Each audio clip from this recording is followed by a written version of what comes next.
are joined by Peter Boyle, the CEO of Kennox Asset Management based in Edinburgh. Peter, welcome.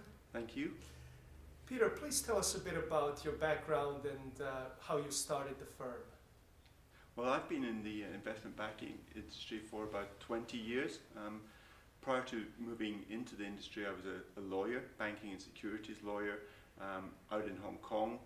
I then joined HSBC, from which I moved on to start up a couple of startup investment banks, one of which we listed on the London Stock Exchange.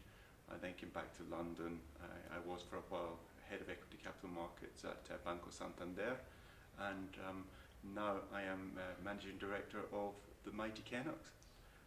We set up Kennox in 2009.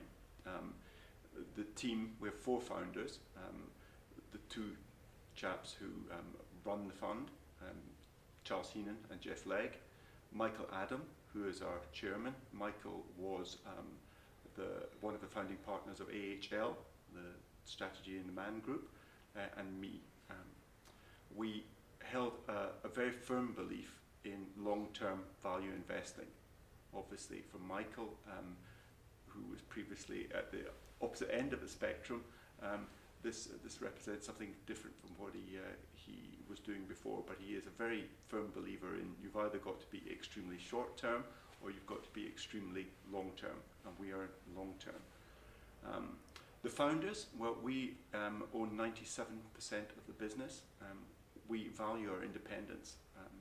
We're long-term, we're contrarian, and we firmly believe that the best structure for this style has to be management owned, where our managers are left free from the short-term interruptions that other structures could perhaps create.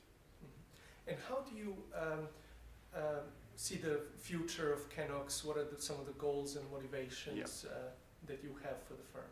We have one product, that's the Kennox Strategic Value Fund, which is our very distinctive long-only global equities fund.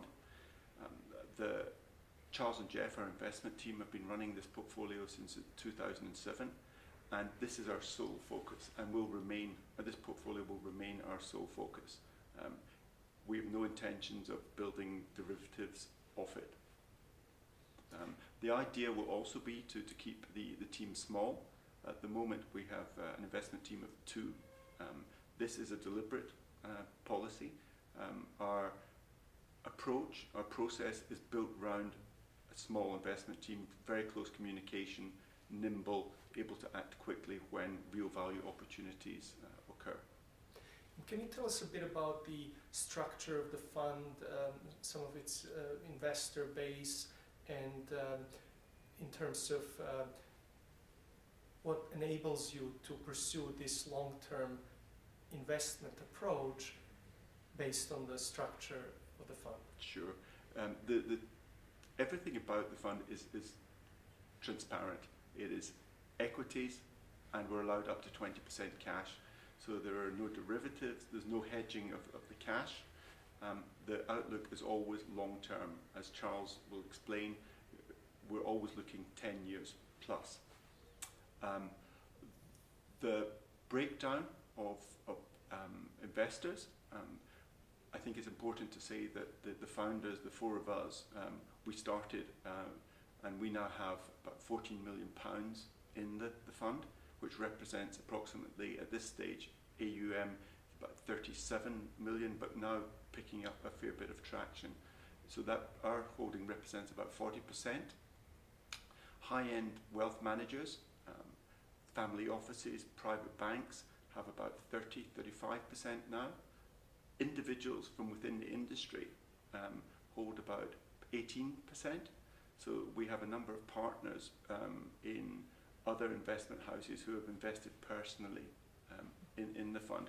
This money was very important when we started.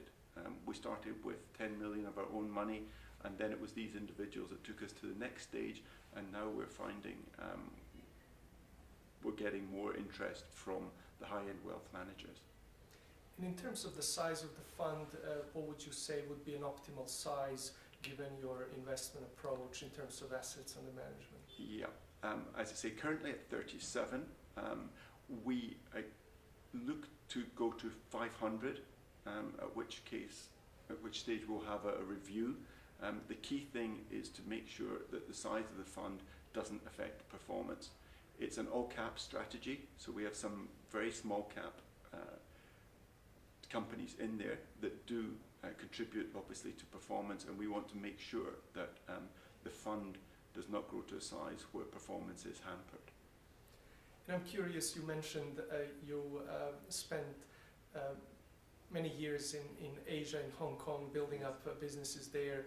You're now in Europe, and the fund is, I believe, based in Edinburgh. Yeah.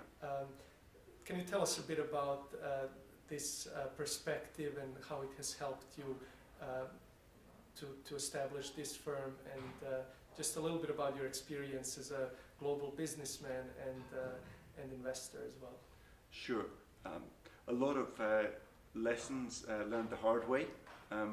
It's a tough business. I must say, though, that with the fund, and in particular the investment community in Edinburgh, the established investment community in Edinburgh, have been very, very supportive. We've met a lot of people who have been very helpful. It's not an easy business to break into. If it was easy, everyone would be doing it. We have full belief in the style. We've stuck to our guns. We've been doing it now for many years. AUM is growing slowly, steadily. We believe in the J-curve, and I think we've done the hard work, hopefully, and we should start seeing momentum building on that. That is one of the things I've learned from a previous experience, that things happen when you don't expect them to happen, don't happen when you expect them to happen. But if you have faith in the long term and energy, it should work out okay. Great. Well, on that note, Peter, thank you very much.